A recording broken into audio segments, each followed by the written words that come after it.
आज मालेगांव समाजवादी पार्टी की तरफ से महाराष्ट्र समाजवादी पार्टी के अध्यक्ष अबू आसिम आजमी साहब की असेंबली में जो निलंबन हुआ है उसके खिलाफ अलामती तौर पर एहतजाजी धरना दिया जा रहा है। ये बात सच है कि रमजानुल मुबारक का महीना चल रहा है। आज जुमे का रोज धूप की शिद्दत होने के बावजूद भी जो मालेगांव की तारीख रही है कि हमेशा मालेगांव शहर ने समाजवादी और सोशलिस्ट ख्याल को जिंदा रखा है, उसकी जीती जागती मिसाल आज मालेगांव शहर के लोग रोजों की शिद्दत में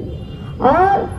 रमजान में रोजे की शिद्दत और धूप के बावजूद भी आज जमा होकर जो मालेगांव की तारीख रही है कि हम हिंदुस्तान को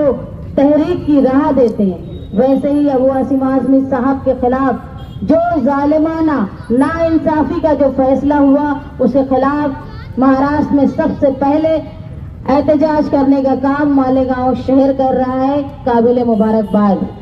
हिंदुस्तान की ये तारीख रही है कि हिंदुस्तान में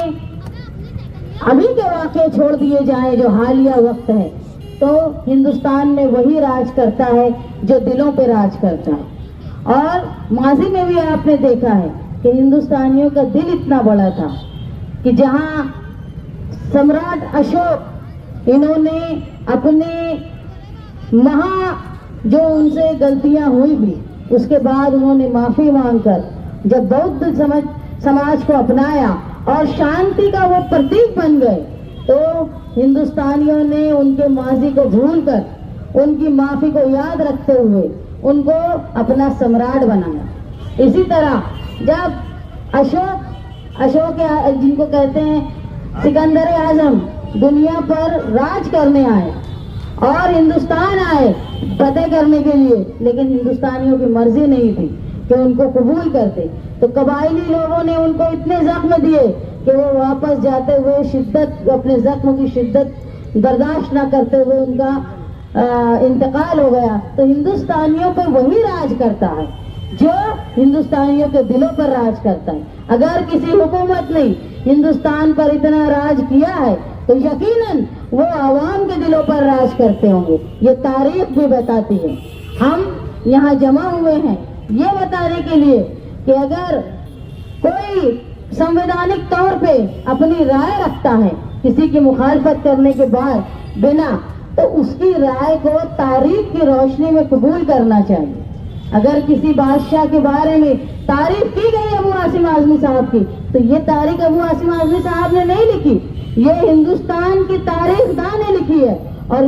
यकीनन अगर औरंगजेब रहमतुल्लाह अलैह ने हिंदुस्तान पर राज किया तो अखंड हिंदुस्तान पर हिंदुस्तान के मुगल बादशाहों के सबसे बड़े हिस्से पर राज करने वाले वो औरंगजेब रहमतुल्लाह अलैह थे और यकीनन वो लोगों के दिलों पर राज करते होंगे। जिस तरह उन्होंने मंदिरों के लिए दान किया, जिस तरह उन्होंने अपनी फौज में मुसलमानों के साथ साथ बड़ी तादाद में गैर मुस्लिम लोगों को रखा, इसका मतलब है वो सेकुलर थे, वो लोगों को लेकर चलते थे, इसीलिए इतने बड़े खित्ते पर उन्होंने राज किया।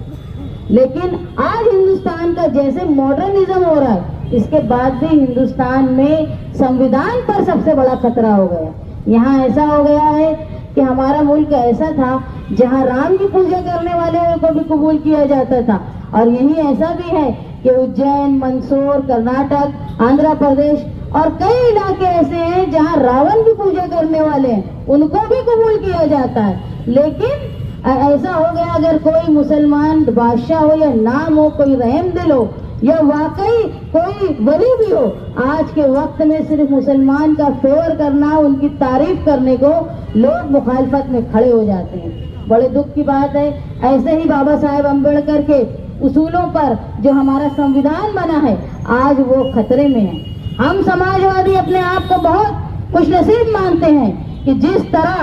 बाबरी मस्जिद की शहादत के वक्त कार सेवकों पर रोकने का काम समाजवादी ने किया था, आज वैसे ही अगर किसी पर गलत बयानी की जा रही है तो आज भी समाजवादी खड़े होकर अबू आसिम आजमी साहब जुल्म के खिलाफ आवाज उठाते हैं। काबिल मुबारकबाद है। और जहां पार्टी के लोग वोट लेने के लिए पार्टी के सरबराह अपने लीडर के, रियासती लीडर की बातों को झटक देते हैं, वहाँ अबू आसिम आजमी साहब की बातों को अखिलेश यादव ने कबूल किया। याद रखो, अखिलेश यादव वो है जहाँ वो योगी से लड़ाई कर रहे हैं, फिरका परस्ती का जो मंबा बना हुआ है, लेकिन वहाँ भी उन्होंने अपनी वोट की सियासत को किनारे रखते हुए उन्होंने अपने लीडर, रियासती लीडर की बातों को कबूल किया। यही है सच्चे समाजवादी। और मालेगांव की भी तारीख रही है कि सोशलिस्ट और समाजवादी जहनियत के लोग यहाँ रहे हैं। वक्ती तौर पर अगर फिरका परस्ती का दौर जिस तरह हिंदुस्तान में भगवा फिरका परस्ती हो गई है, वहाँ जहाँ कसीर आबादी में मुसलमान है, वहाँ सफेद पोस्ट फिरका परस्ती भी हो गई है। लेकिन याद रखें, ये तरीका जो है वो हमारे लिए मुस्तकबिल में खतरनाक साबित होगा। जिस तरह आरएसएस के लोग गांधीयाई उसूल को पसंद नहीं करते, जिस तरह आरएसएस के लोग बाबा साहेब अम्बेडकर के संविधान को पसंद नहीं करते, उसी तरह कुछ लोग ऐसे भी हैं जो मजहब का चोला पहन के आरएसएस की पॉलिसी को चला रहे हैं। आज जरूरी ये है कि हिंदुस्तान में रहते हुए हम भाईचारगी से रहें। जहां हम औरंगजेब रहमतुल्लाह अलैह को अपना आइडियल और अपना हिंदुस्तान का एक अजीम बादशाह मानते हैं, वहीं हम शिवाजी महाराज को भी एक महाराष्ट्र के अजीम बादशाह मानते हैं, और वहीं हम सम्राट अशोक को भी अजीम बादशाह मानते हैं। ये हिंदुस्तान मजहब की बुनियाद पर नहीं, इंसान ये यहाँ पर हुकूमत करने के तरीके की वजह से लोगों को पहचाना जाता है। आज हमारा यहाँ जो अलामती धरना हुआ है, हम मालेगांव समाजवादी पार्टी और मालेगांव शहर की आवाम की तरफ से अबू आसिम आजमी साहब को जो निलंबित किया गया है उसके खिलाफ, उनके सस्पेंशन के खिलाफ हम गवर्नर, प्रांत ऑफिसर के जरिए गवर्नर को ये लेटर भेज रहे हैं कि मालेगांव शहर की आवाम वो अबू आसिम आजमी साहब को जो असेंबली में बजट सेशन तक सस्पेंड किया गया है, उनका सस्पेंशन वापस ले। और जो उन्होंने बयान दिया उसके बाद मुसलसल फिरका परस्त लोग उनको धमकियां दे रहे हैं, उनको जान से मारने की कोशिश करेंगे ऐसा लगता है, तो हुकूमत महाराष्ट्र उनको जेड कमांडो फोर्सेस का सिक्योरिटी दे। ये डिमांड हम लोग मालेगांव शहर की तरफ से कर रहे हैं, हम उम्मीद गवर्नर से कर रहे हैं, और ये हम उम्मीद करते हैं कि आज भी हिंदुस्तान और महाराष्ट्र जो है वो संविधान पर चलता है। अगर असेंबली के बाहर की गई बातों को असेंबली में फिरका परस्तों के दबाव में लिया जा रहा है, उस पर अमल किया जा रहा है, तो जरूर महाराष्ट्र के गवर्नर जो हैं वो इस बात की वो निशानदही करेंगे कि गैर संवैधानिक हरकत हुई है, इस हरकत को खत्म करेंगे और वापस अबू आसिम आजमी साहब की रुकनियत को बहाल करेंगे। क्योंकि आज सिर्फ महाराष्ट्र को नहीं, बिलखुसूस मालेगांव को अबू आसिम आजमी साहब की ऐवान में रहना बहुत जरूरी है। उन्होंने हमसे मालेगांव शहर के जो हालात थे, एसआईटी और मालेगांव शहर में जो गिरफ्तारी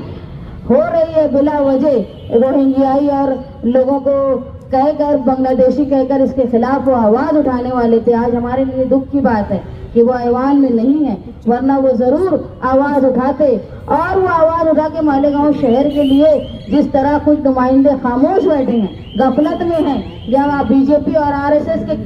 अहलकार बने हुए, वहाँ ऐसे वक्त में अबू आसिम आजमी साहब मालेगांव शहर का एक सहारा थे। हम जरूर उनके लिए कोशिश करेंगे, गवर्नर साहब से मांग करेंगे और आगे जब जब जरूरत पड़ेगी ताकि मालेगांव शहर की तरफ से वो नुमाइंदगी करे, ऐसे हम अपील करते हैं गवर्नमेंट से और गवर्नर से। आप लोग तमाम यहाँ आए, अभी तहसीलदार साहब आए हैं, हम उनको निवेदन दे रहे हैं कि वो ये निवेदन जो है प्रांत कार्यालय से गवर्नर साहब तक पहुंचाए, जिसके जरिए जो उनकी कैंसिलेशन किया जाए, उनकी मेंबरी जो बजट सेशन तक हो रही है उसको रद्द की जाए।